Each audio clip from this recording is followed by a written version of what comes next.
So hello, what's up mga kasangkay? Welcome sa Buhay Probinsya. Dito kami sa Bukid. Sa ano pa, sa salita namin, pinapanginahan ng mga kalabaw ni tatay. Kaya inaasikaso.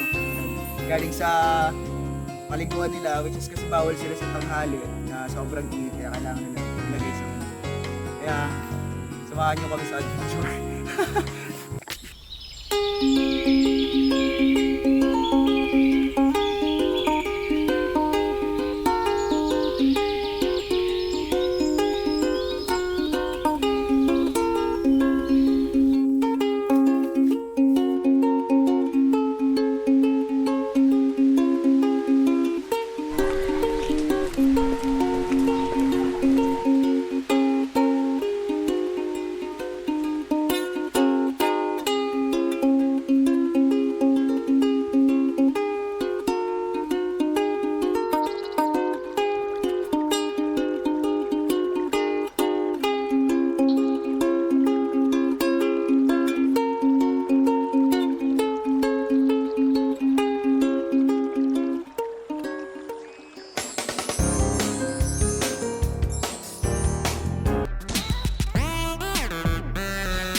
So mga kasangkayan, dito kami ngayon sa bukid.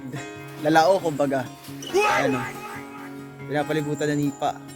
Tapos papanginaano namang karabaw. Inaasikaso namin yung kalabaw. Ayan. Nasa ano siya? Swimmingan niya. At ito yung tatay ko na napakasipag. Tay, hi ka naman dyan sa vlog ko. Hi ka! Hi! Kinukuha namin yung alaga ng kalabaw. Ayan. Kailangan nakasilong sa malilim tsaka may tubig. Bawal kasi yung kalabaw sa initan pagtanghali. Umaga at hapon na namin.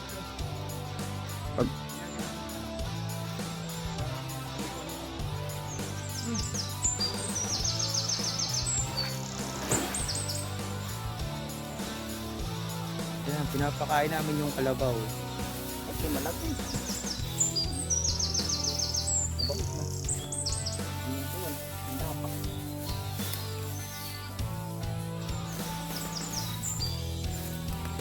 Uy! Uy! A few moments later. Shoutout nga pala dyan sa mga katrabaho ko sa PSA National ID. Kainta Mobile Team 2, kay Sir Marco Quinto, kay Ma'am Kirstine Villadares, Sir Paulo Ramirez, at ang pinakamasipag at pinakamagaling naming supervisor na si Ma'am Shella Bautista. Shoutout sa inyo.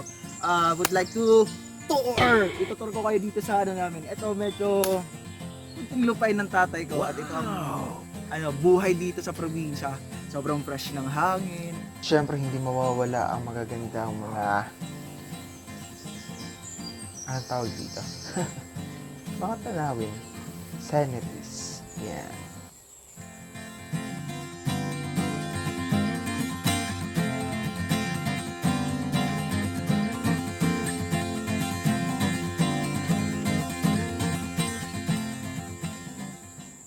Eventually. So, provincial feels talaga ako, nakasalukot pa no? Introduce ko lang sa inyo yung isa sa mga root crop na meron tayo dito sa probinsya namin. Wow! Ito. Hindi to masyadong common sa sa Manila. Hindi ko alam kung anong pangalan nito doon sa Manila, pero ang tawag dito sa amin ay Palawan. Palawan. Ayun. Dito sa Manila, ang tawag ng Palawan.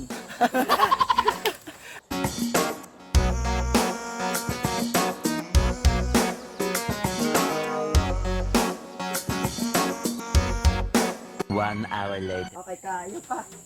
Kaya pa? Wala taguan. Higarak ko eh. Yakan-yakan mo yan. Huwag mo lang ibabagsak dito sa sa akin baka may bigla mong bagsak dito. Dili ka, tala, di ka, ipirak mo diyo, suluyo ko lang. Silot pa. Ako pa nga. Gasaw hayop. Gasawon. Ano yung tigasaw? Marami langgam. Ha? Marami langgam.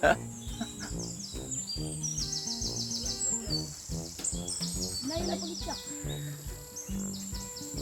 Partida, dara-dara ko pa. Wow! Hindi ko pa ginuhulog ha. Pagtuig eh. Ay mo na ko. Manliwat. Wow! Wala man to sinadya eh. Yummy. Sobrang tigas naman na yan, tay. Sobrang tigas na. Oh, dak na mo.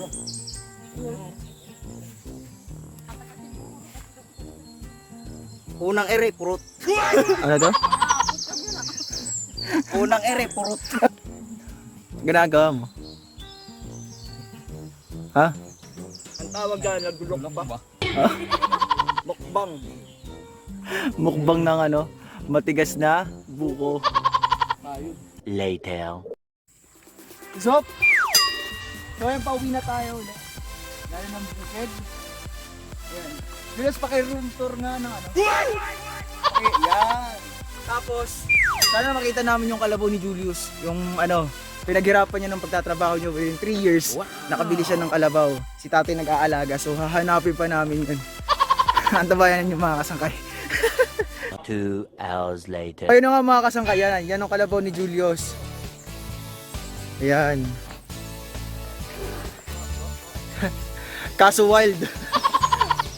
Nananakbo yan, oh. Ayan.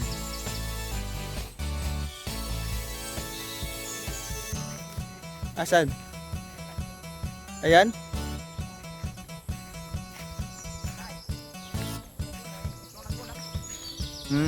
Hindi tinalian para mas ano, mas madali sila makahanap ng mga ano kasi medyo yung mga damo dito wala na masyadong damo. So, ayun. Ayan oh, ayan sila. Ayan. Yan yung mga pinaghirapan ni Julius ng 3 years. Wow. Naipon niya. Asan dyan? Ito maliit o yung mali? Ito to. Yan, yan. Ito. Yan. Later. So, yun na nga mga kasangkay. Dito na magtatapos yung video na to. Yung video for today. Ayan. So, don't forget to subscribe, hit the notification bell, and please support my mga cover songs, lalo-lalo na sa mga waray songs. Salamat sa inyo mga kasangkay, and salamat sa pagsama dito sa tour namin at sa bakasyon. Semi-bakasyon kasi medyo sobrang napaka-busy namin sa bakasyon na to. Kaya ilang days lang, kaya tapos ang biyahe pa namin 24 hours. So, definitely ang stay lang namin dito sa sa probinsya is 3 days lang. 3 days lang. Almost 3 days lang kasi ang biyahe papunta dito 24 hours, pababalik 24 hours. So ang iba nun wala na. Puro biyahe na lang.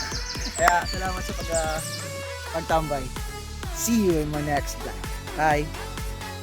Hello, what's up mga kasangkay? This is your paring Jomar aka Omak. Para updated kayo sa mga videos ko, i-click lang yung icon na to, yung nasa baba para mag-subscribe.